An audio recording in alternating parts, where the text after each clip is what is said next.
Magandang hapon sa inyo lahat, Luzon, Visayas, Mindanao, at saan masulok ng mundo. Una sa lahat, ako po si Wilfredo Bendia Revillame, yan ang tunay kong pangalan. Pero kilala niyo naman ako sa pangalang Willie Revillame. At ako po ay 64 years old. Siguro hindi na ako kailangan mag-explain, hindi na ako kailangan magpakilala sa inyo. For 21 years, meron akong daily show, tanghali, hapon, gabi.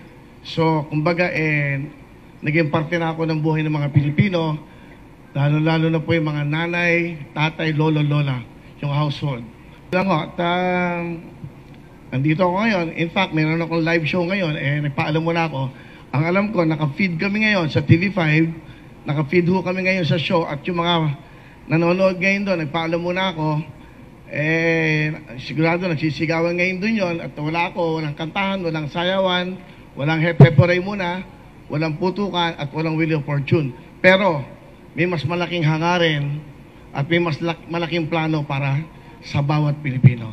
Okay? At 2 minutes, siguro mas maganda mga tanong na lang para masagot ko na kagad yung mga tanong. Okay, sige po. Unang tanong, kanina magaling. Tagalog na lang para mas maintindihan ating mga Rhea kababayan. Fernandez from TV5. Pahiram po ng mikropono. Go, Rhea. Hi sir, good afternoon. Rhea Fernandez, TV5. Over here, sir. Willie na lang, sir. Sir Willie, you mentioned you have a show sa amin, TV5 Will to Win, no? So the next question is, what happens to your show if you are vying for a Senate seat? Anong mangyayari po dun sa Will to Win? Sa pagkakaalam ko, sa rules ng COMELEC, until February 10, pwede pa ako mag-live show. So I still have 5 months na makakapag-live ng 5 to 6:30 sa TV5, sa Facebook na meron kaming followers na 17,300,000 at 8 million sa YouTube. So pwede pa ho ako magtrabaho, pero pagdating na February 11, mag-stop na, and that will start the campaign. So you know, and then pag nanalo, pagpalarin at pag pinagalob ng Diyos na ako ay makapaglingkod ng tapat at walang halong pag-iisip ng masama sa aking mga kasama, ako pa'y babalik like the Senator Tito Soto na may Itbulaga pa din. Yun lang. Okay. Go ahead. Sir, one additional question po. Ano pong nag-udyok sa inyo para finally tumakbo na po sa pagkasenador? Because going back to your previous statements, hindi nyo po nakikitang tatakbo kayo sa sabak sa politika eh. Yung mga nakikita ko, away. Awayan ang awayan. Mga edukado, ang tingin nila sa mga artista masyadong mababa. Kami may magagandang puso para sa ating mga kabayan. Ano ba ang purpose ng isang senador? Hindi ako abogado, hindi ako nakatapos, pero ang purpose dapat ng bawat senador, bawat nagpa-public servant, bawat namumuno sa anumang local government, mabuting puso ang meron ka. Ang dapat mong inisip lagi mga kababayan mo. Marami ng batas na ginawa. Marami ng mga presidenteng dumaan, marami ng senador na dumaan. Pero yung buhay natin mga kababayang mahirap, nababago ba? I think, yun ang pinaka-importante. Poverty, yun ang pinakamalaking problema natin. Yung mga batang nangangarap na mag-aral, pag wala ng pera, hindi na natutupad ang pangarap. Yung mga nanay at lola natin na may mga sakit. Alam mo, for 21 years na ako'y nasa daily show, laging ang bulong sa akin ng nanay, lola, lahat. Pembili ng gamot, Willie. Yung asawa ko may sakit. Willie, pang-matrikula ng anak. Puro lahat ng iyan ang nadidinig ko for 21 years. Tama ating mga kababayan. For 21 years, yung mga magbubulong sa akin ng ganyan, hindi naman ho na bago ang buhay eh. Sa mga marami na nagsilbi sa ating bayan. Wala akong sinasabing iba. Ibig ko lang sabihin, dapat hindi lang batas tungkol sa batas ng mga kung saan-saan batas. Batas ng mga mahihirap ang kailangan natin. Paano magbibigyan ng magandang buhay ang ating mga kababayang mahihirap? Mga batang nangangarap na walang pambili ng libro, walang sapatos, walang pangmatrikula. Yan. Yung mga lola na nanay natin na walang pambiling gamot. Yan. Lagi yan ang reklamo nating kababayan. Dapat sa Senado, may batas para sa ating mga kababayan. Saka ako, parang nalulungkot ako pag nakakakita ako ng mga nag-aaway, ego, pagalingan, hindi naman ho ganun ang pagsilbi sa bayan. Dapat busilak ang puso mo sa iyong mga kababayan. Lalong-lalo na mahirap. Kung makikipag-away ako sa Senado, Makikipag-away ako para sa mahirap. Okay, thank you po. Okay, Mr. Gerard Nabar, Pamalaya. Sir, good afternoon, sir. Sir, two questions lang, sir. Sir, you've been on top of the surveys or if not, pasok po sa winner circle. Ano po yung assessment po natin sa chances po natin? Especially you're running as an independent.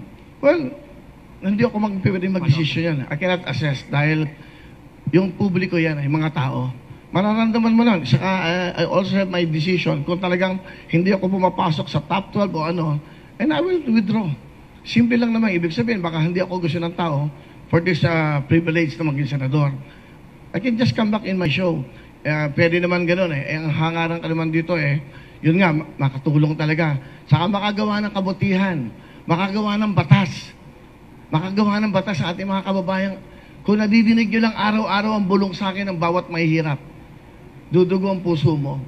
Wala kang pambili ng pagkain eh. Wala nga, tapos makikita mo sa Senado, sa Congress, puro awayan ng awayan. Yung bang nakikita ba na, alam mo, napansin ko, pumunta ka sa mga probinsya, hindi naman nila pinapansin yung mga yan eh. Ang iniisip na kakainin ng kanilang pamilya. Sa umaga, sa tanghali, sa gabi, kung paano mabubuhay yung pamilya. Hindi naman nila napapansin lahat yan. Sa aking pagkakalam, sa research, 94.7% mahirap sa ating bansa. Sir, you mentioned you want to file bills. Ano po in particular yung mga naisip po natin on top of your mind ngayon na mga bills for the poor po? Well, unang-una, yung gusto ko yung kay Senator Angara, yung sa senior, no? Kasi yung 20%, parang kulang yan eh. Kasi every year, tumataas ang mga gastusin natin sa lahat ng bagay, lalo-lalo sa gamot. Ako, ang pwede kong papalarin, pagkakalooban ng Diyos na manalo ako, maupo ko sa Senado, ang una kong i-adjust ko yung 30% sa mga seniors, PWDs. Mahirap, maging mahirap, napakahirap, parang kung bibili ng gamot. Paano tumatagal ng buhay na mahirap? Walang pambiling gamot. I think yan ang isang bill. And then, sa mga bata, dalawang bagay lang eh. Ang kinabukasan natin bataan eh. Dapat yung mga eskwela wala ng bayad. Libre-libro. Di ba? Yun ang mga sa local government, sa nakikita ko, sa batas na ginagawa nila. Kung talaga magsisilbisyo tayo sa bansa, sa bayan, unahin natin ang mamamayan eh. Hindi ang bayan. Kasi ang nagpapatakbo ng bayan, yung ating mga mamamayan. Dapat malusog yan. Dapat maayos ang pag-iisip. Dapat healthy. Dapat magandang pinagbukasan. Dapat nakakapag-aral. Dapat marunong sa buhay. Para hindi lagi dumidepende sa gobyerno. One last quick question. 1 minute and 45. Asan yung microphone? Sherry Ann. Sir, magandang ABS-CBN. hapon. Opo, Sherry Ann Torres, ABS-CBN. Sir, ano yung mga personal na paghahanda po ninyo na ginagawa ngayon? Kasi andun nga yung malaking possibility na isa sa mga araw na to, pala rin kayo na maging senador. At syempre, alam naman po natin na maliban sa busilak na puso, mapupunta talaga kayo at mapupunta sa matindihang debate, lalo na kung ipaglalaban nyo yung mga panukalang batas po ninyo. So, paano po kayo naghahanda sa mga ganito? Well, hindi ako makikipagdebate. Hindi ako makikipag-away. Makikiusap ako at hindi ako haharap sa TV na nakikipag-away sa kanila. Pakiusapan namin to, ano ba dapat natin gawin para matulungan natin itong mga to? Ano bang batas na pwedeng gawin para naman guminawa ang buhay natin mga kababayang mahirap? So I think yun ang pinaka-importante. Hindi mo kailangang ipakita sa TV na magbabangayan kami, pagalingan ng English, pagalingan ng sinasabi. No, I don't think that's the right thing to do na maging public servant. Lahat mapag-uusapan eh. Lahat pwede mong pakiusapan. My colleagues, pwede ba natin gawin to? May mga lugar tayo naghihirap. Napapansin ko sa Bagyo, tuwing may Bagyo, lagi may problema, tanggal ang bubong. Yung pupuntahan nila na dapat doon sila ma-accommodate, hindi rin sila, binabaha din yun. Anong dapat na paraan? Isa yan sa mga nakikita ko. Kasi during the time na maraming may Bagyo, pinupuntahan ko din yan na hindi naman ako public servant. Dahil gusto ko lang makatulong sa ating mga kababayan. Time's up? Yes po. Parang ako lang pinakamabilis Ay, Hindi naman. Okay? lang po. Okay na? Thank you, sir. Okay, but Salamat anyway, po. maraming salamat. Chairman, maraming salamat kasi tinanong ko si Chairman yung mga rules. So, pwede pa ako mag-show hanggang February 10. That's the last day. Maraming salamat at mabuhay. Sana ang pag-asenso ng bayan, pagmamahalan.